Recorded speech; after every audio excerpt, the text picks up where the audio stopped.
Kayo'y nakikinig sa Pato dito sa DZAR 1026 Sunshine Radio. Sa DZAR 1026 Sunshine Radio. Final day for this week sa ating 5 araw na episode dito sa Patok. Kumusta ho kayo? Magandang hapon sa ating ongoing Christmas countdown. 66 days to go before Christmas. Kumusta ho? Kumusta ang inyong Friday? Hindi pa ho long weekend. Next week pa ho yung mahabang bakasyon, hindi lang ng mga estudyante, kung hindi maging ng mga manggagawa. But for today, alam nyo, iba't ibang mga masasarap na produkto yung nasa harap namin ni ka-partner Lilibet. Pag-uusapan ho natin yan maya-maya ng konti. Kasama ho natin live dito sa studio ang may-ari po nito mga produktong ito na maya-maya isa-isahin natin. But for now, ka-partner Lilibet, magandang hapon. Magandang hapon ka-partner Tony at magandang hapon po sa lahat ng mga nanonood sa atin dito sa programang Patok ngayong hapon. Live na live po tayo ngayon mapapanood sa DZAR 1026 page, DZAR 1026 page live at sa Digital Channel 39. Magandang hapon po. Maganda kasi yung title natin, Your Stress-Free All-Day Ulam Favorites. Di ba parang actually, binigyan ako si ka-partner Aileen din ata yung nagbigay sa akin. Hindi ko talaga siya niluluto. Sa mainit na kanin, talo-talo na talaga yan. Pero, syempre, yung mga frozen products na i-introduce natin later, kailangan yung i-reheat ho ninyo yan. Although, ready na siya. Anyway, ka-partner Lilibet, hindi na tayo magpapaligoy-ligoy pa dahil we are both ready. Plus ang ating mga panauhin. Although, yung isa lang sa mga founder o may-ari nitong mga produktong ito. Dahil nandito din naman si Sir. Kaya lang mukhang si Ma'am na lang ata yung kanyang, ay pauubaya na lang niya kay Ma'am. Yung mga kwento at sabi niya, mga tanong natin sa kanila maya-maya. Ang may-ari po, ang mga may-ari nitong Bunoan Bernardo Frozen Food Trading, ang amin hong special guest, si Ma'am Lourdes Bernardo. Magandang hapon, Ma'am Lourdes. Ma'am Lourdes. Magandang hapon po sa inyo lahat.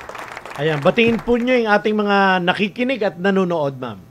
Sa ating mga tagapakinig, magandang araw po sa inyong lahat. Isang Friday afternoon to all. Ayan. And syempre, si Sir Edwin Bernardo ay nandito rin. Although medyo iba yung role niya this afternoon. Siya ho yung Chief of Finance Export Manager. Pero for now, medyo nasa behind lang muna siya. Behind the scene lang muna. Behind the scene lang muna siya. Okay. Si Ma'am Lourdes ay graduate ng BS Pharmacy. Nagamit niyo ba yung inyong profession, Ma'am Lourdes? Yes po, nagamit naman po. Nakapagtrabaho ako bilang isang medical representative. For how long, Ma'am? For about 2.5 years. Okay. Na-assign ako sa Cebu City. So at least nagamit naman pala. Bago kayo nag-venture into this business or may mga businesses pa kayong sinimulan bago po ito? Ito po talaga yung start ng negosyo namin. Way back 2002, supplier kami ng isang malaking supermarket. But bago sa pagkain ng mga processed and bottled, po kami, hydroponic lettuce. So meron po kaming mga farm ng lettuce at saka vegetable salad. Yun yung unang-unang negosyo namin. Ang pangalan ay Bukid Verde. Bukid Verde. Yes, diba? Okay. So, you were saying, kailan nyo ito formally sinimulan? 2002? Yes pa. So, medyo, ho yung matagal na rin. Kumbaga, 22 years at 21 years. Kumbaga, dun sa 2002, now is 2023. Yes. So, kayo na ho yung magkwenta. Meron ho bang negosyante sa pamilya, Ma'am Lourdes, na pinagmanahan? Wala po, sir. Parang aksidente lang ang pagninegosyo. Kadahilanan na gustong makatulong sa pamilya, sa asawa na parang makashare sa expenses sa family. So, nakapag-isip kung ano yung magandang pwedeng gawing hanap buhay na nasa bahay lang. Kasama mga bata. Alam mo ka-partner Lilibet, masyado akong na-impress doon sa sabi nga ni Ma'am Lods na maging kabahagi ng asawa na maitaguyod ang kanilang pamilya at mapaghandaan yung pagtanda, di ba? Lahat tayo papunta doon pero napaka-importante talaga na prepared tayo. Yes. Dahil hindi naman habang panahon ay malakas tayo, may kakayahan tayo mag-business. So strike the iron while it is hot. Hindi naman kayo nahirapan na i-give up yung inyong profession, Ma'am Lods, kasi I'm sure namuhunan din kayo ng katakot-takot bago nyo natapos yung inyong kurso. Yes po, totoo po yan. Hindi naman po. Probably siguro sir kung ano talaga yung pinaka-goal in mind. During that time po kasi meron na akong anak na 4 na mga babae. So hindi naman sila pwedeng laging maiwan lang sa katulong or sa yaya. Before po din kasi ako magtayo ng negosyo, nagtatrabaho ako sa isang call center. I was assigned in Batangas area. Doon ko na-discover si hydroponics. Okay. So, anong taon po yun? Parang before 2002, mga 2000. Okay. 2000, so, mga ganyan na. So, parang, kasi parang nakila na yung hydroponics, kasi parang na-introduce yan sa akin, 2005 na parang gano'n. Kasi may nag-guest ako na parang sa mga buildings na yun ang kanilang parang kinakampanya na pwede pa rin kayong magtanim kahit nasa mga high-rise building kayo. Yun na nga yung hydroponics. Pero tapos na tayo doon. Kumbaga, bahagi yun ng naging trabaho mo nung araw, Ma'am Lods. Okay. So, dito tayo ngayon sa iba't ibang mga produkto na ito na ito ba ay dahil sa supplier na rin kayo? Parang continuation na lang itong business niyo ngayon? Yes po. Pero basically po, itong bagong brand namin, which is the Bukid Verde, ano to sir, pandemic business to. So prior to this, ang talagang pinaka-negosyo ko after nung hydroponics namin, nasa wedding at saka event industry ako. Coordinator? So, coordinator, wedding planner, stylist, sa mga OFW na gusto magpakasal dito sa Pilipinas.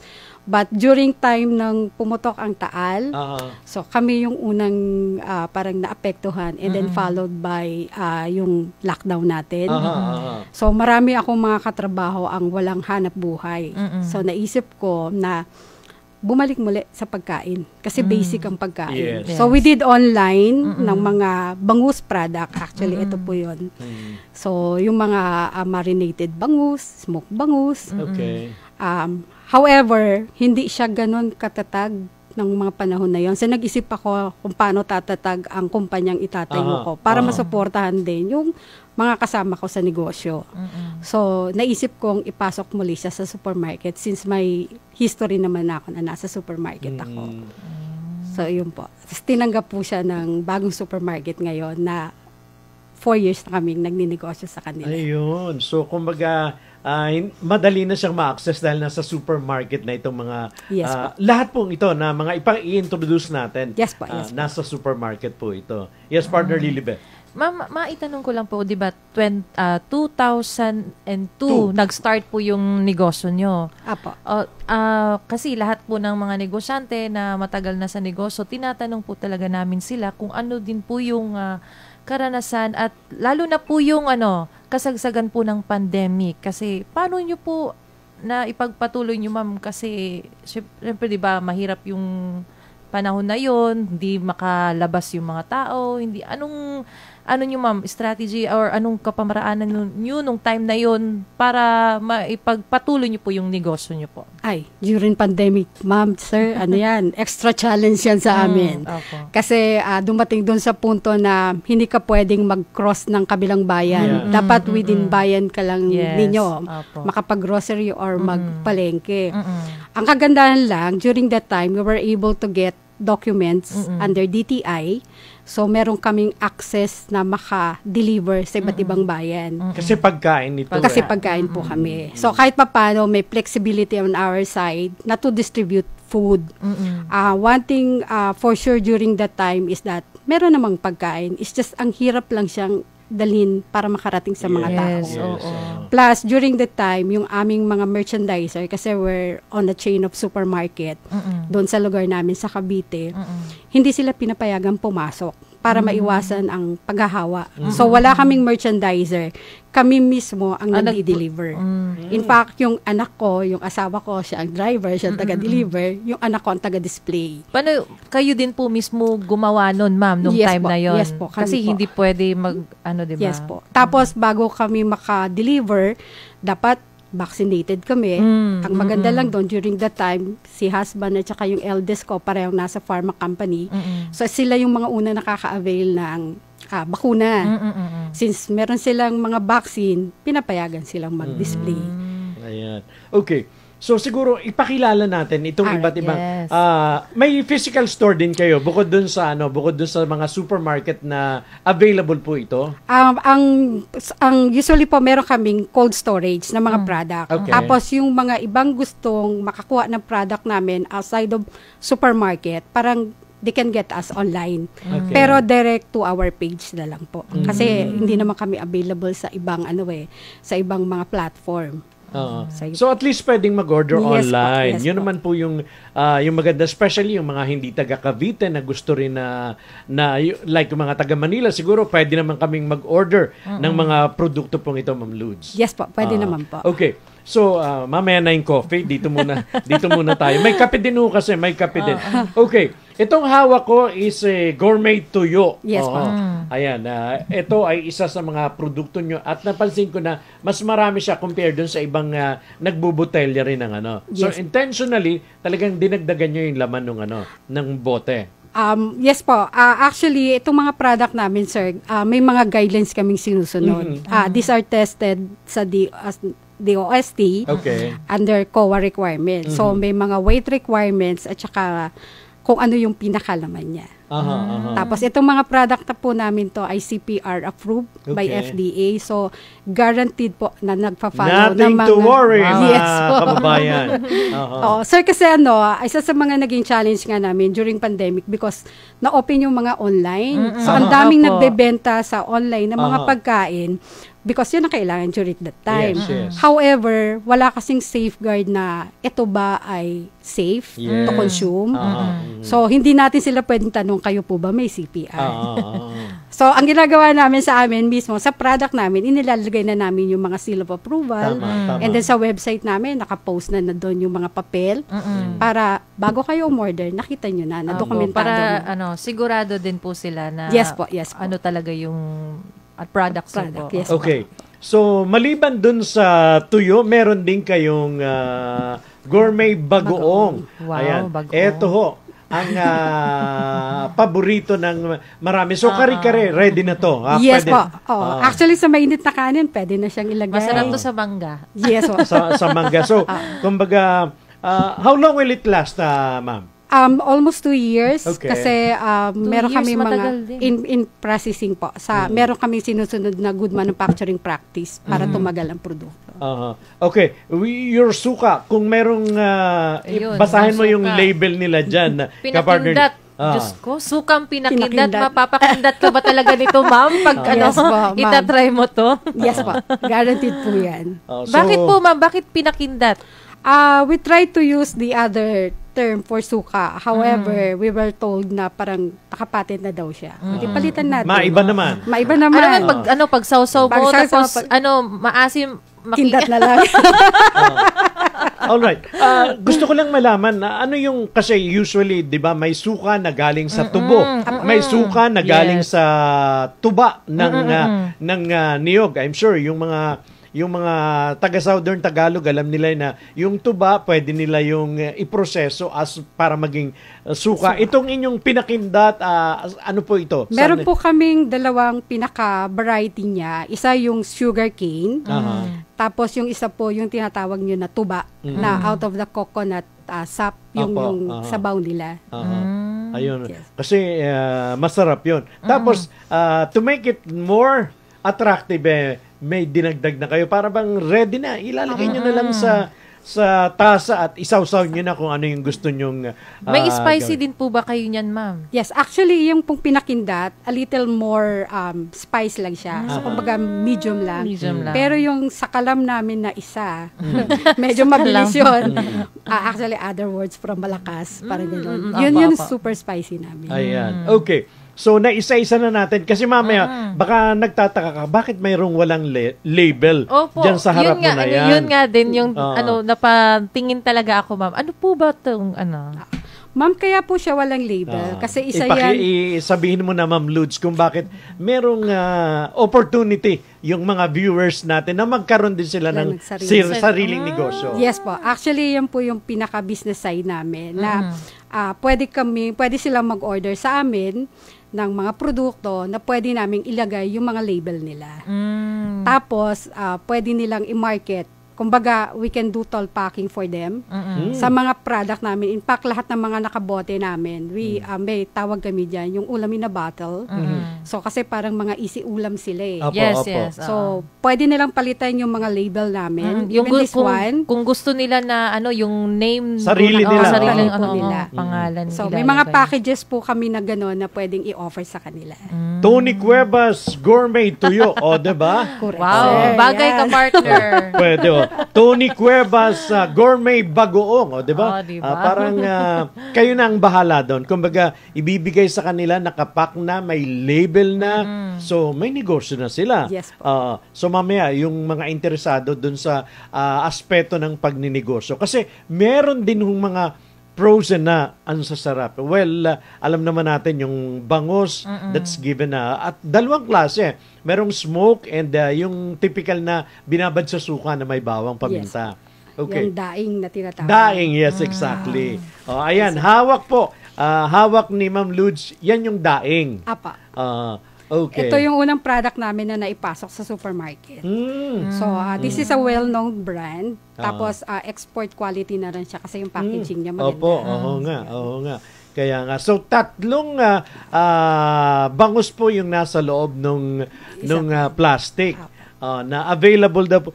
Pwede ba nating banggitin yung supermarket? Kasi, Opo. Para alam din alam sa nila. mga Actually, viewers pwede natin. naman po. Nasaan supermarket ho Sa sila? all-day supermarket po Okay. kami. All day. Kaya may Nationwide libreng- na po yung mga product. May libreng plugging na kayo all day. Baka naman. So, padalhan nyo kami ng bangus. Anyway, so maliban dun sa daing na bangus, meron pang isa na bangus din. Ganun din ho yan. Apo. For export din. Oo. Ito naman po ang Tinapa. tinapa. Oo. Diba? So, eventually rin, maibobote namin yung mga ganitong product namin. Okay. Although mayroon na, bangus ho ata yung nakabote Yes na po, isa. yan din, yung belly bangus naman siya. Meron din po kasi kaming belly na bangus lang, na belly lang part siya, na yun ang pinakagusto ng mga tao. So, alin ang bestseller sa mga frozen na products nyo, Ma'am Ludes? For bangus, sir, ito po, the usual. Yung mga authentic recipe po kasi ito eh. Ito yung the usual na nasa breakfast natin or regular na pang-ulam ng mga And Pilipino. hindi lang yan. Pag sinabing bangus Pangasinan kasi parang sabi nga nila, yun ang piliin mo kasi 'di ba ang daming bangus kung saan nanggagaling yung bangus, pero I don't know what makes bangus dagupan different, pero ang sabi nga nila mas masarap daw siguro, baka doon sa kanilang may sekreto sila doon. Pero maliban sa bangus, ano pa yung mga frozen products na introduce natin sa kanila, Ma'am Ludes? Sir, ito po yung aming bagong product, yung aming own brand, yung Bukit Verde. So, meron kaming mga barbecue, pork barbecue, mga isaw. Alam naman natin na ito available lang sa mga kanto kada yes. hapon. Opo. So, we make this product available every day sa supermarket. So, kung gusto nila, bibili lang sila and then they can cook sa bahay nila. Ito po, sir, sisig. So, iinitin lang, microwavable yung packaging namin. Pwede na nilang isama sa microwave. Paglabas, init na. Kayo na po mismo naggawa niyan, ma'am, yung sisig na yan? Meron po kaming tinatawag na partner sa production. In fact, itong mga sisig na to, available na rin po siya sa chain ng buffet restaurant. So, si partner ko ang nagdi-distribute, ako naman po sa supermarket. How much naman po yung ganyan, ma'am? Yung This is around mga 200 lang, 250. Ilang grams po yan? Ito ay 410 grams, almost half a Tapos kilo. 200 pesos lang. Mura So, lang po. mura siya. Mura Yes lang. po. Okay. So, nakita ko na ang dami. Yung nasusustain. Hindi ba kayo nahihirapan to sustain the needs to think na available ang daming branches ng supermarket na sinabi natin. So, hindi ba challenge din yung production na Ma'am Luz, para sabi nga, mabigyan natin lahat ng mga supermarket na available yung produkto. Hindi naman po, sir. May tinatawag kasi kami. Actually, ito lang trabaho ni sir. We do projection based on our, para mga PO na binibigay sa amin sa supermarket. So, pagka nagbababa sila sa amin ng order, ina-anticipate na namin yun. So, basically, bawat branch, ganito ang nakukonsumo nila. Tapos, may ano na kayo, kumbaga, may record cycle na kayo. po. Yes po. So more or less, itong branch na to, ito yung nakukonsume nila. Yes po, yes paano yan? Weekly? Weekly po ang binibigay nila sa amin right now, but we try to deliver at least twice Twice a week? Twice a week. Or at least mga pagkabultuhan, lalo tinatawag namin na peak season. So, we try to project, mga ganun. Tapos isang bagsakan na lang para at least kahit papaano medyo mura-mura ang costing natin. Kaya nga. Kasi sa bawat biyahe, may gastos. May gastos. May tinatawag kaming OPEX dyan eh. Pero since ang product naman po, sir, ay inaabot naman siya ang expiration naman niya sa mga frozen product namin na ganito. Lalo na pag nabablast, freeze sila, inaabot na ng 1 taon. So, matagal ang shelf life niya sa supermarket. Yes, Aside po sa, ma'am, sa all-day supermarket, saan pa po currently, may mga under negotiation na kami na mga company, but we're still not on the liberty to... Yes, ma'am. Basta may but mga... definitely, magiging available sila sa mga namin. At ano naman po yung sekreto natin, ma'am, kung bakit nagtagumpay, lumago po ang iyong negosyo? Ano ba yan? Siguro, ma'am, Hard work. Kasama na yon, pero ang para sa akin kasi yung passion. Kahit anong sipag mo, kung wala doon yung interest mo, kung wala doon yung passion mo, tsaka probably yung goal mo. Kasi during that time, sabi ko nga sa inyo, this is a pandemic business. Isa sa mga goal namin during that time is to create jobs. Kasi maraming nawala ng hanap buhay because maraming kumpanya ang nagsara.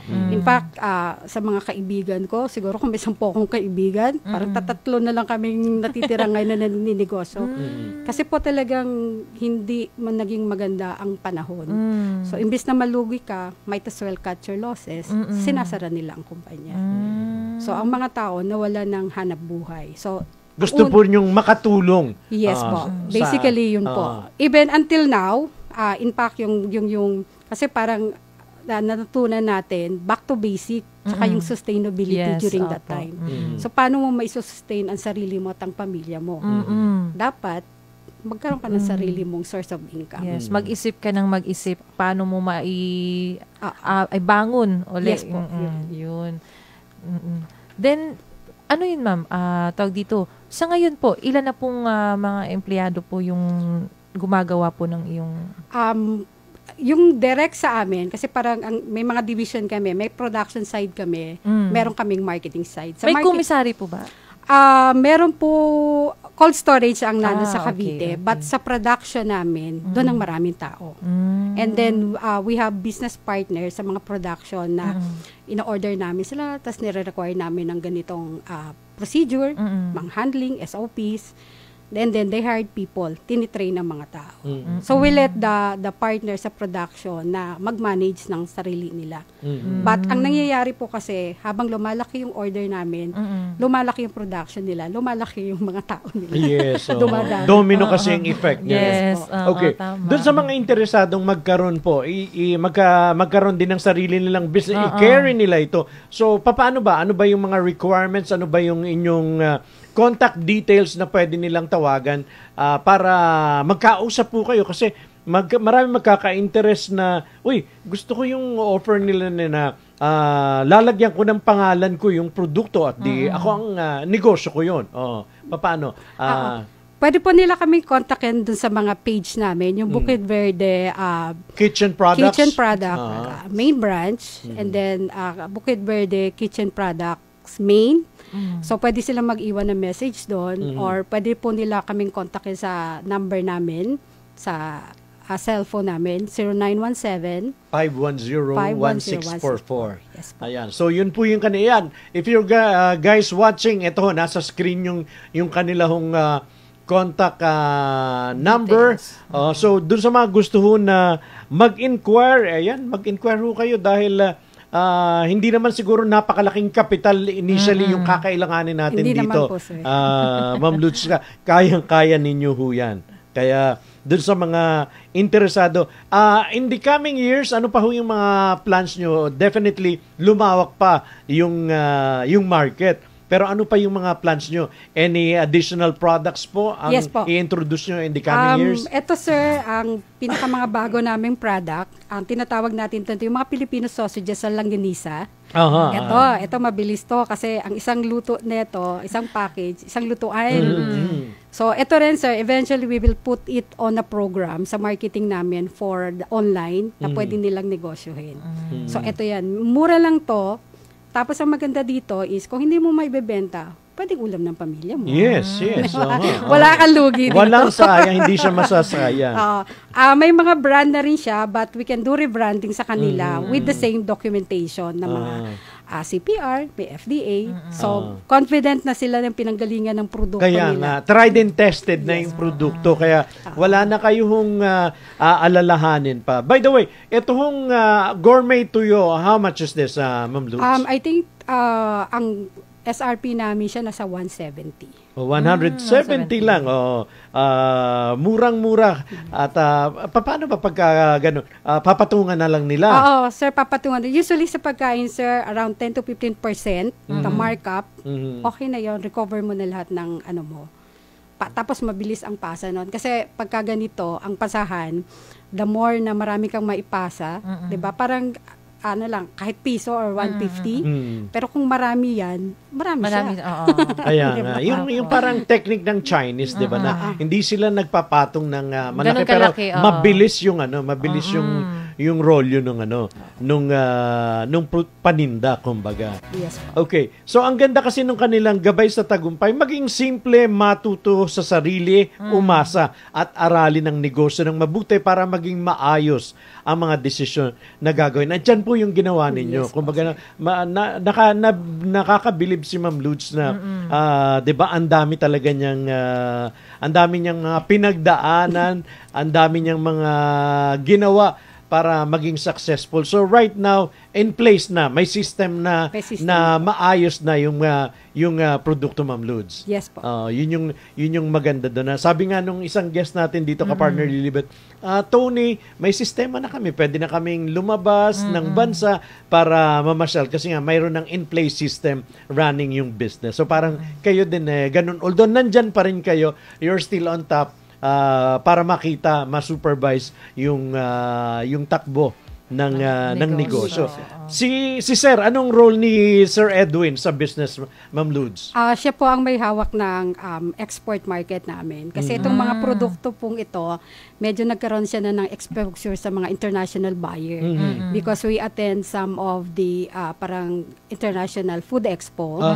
So nakita nila yung product at nakita nila yung potential. Lalo na, sir, sa bangus product. Sobrang laki ng demand ng mga bangus product natin.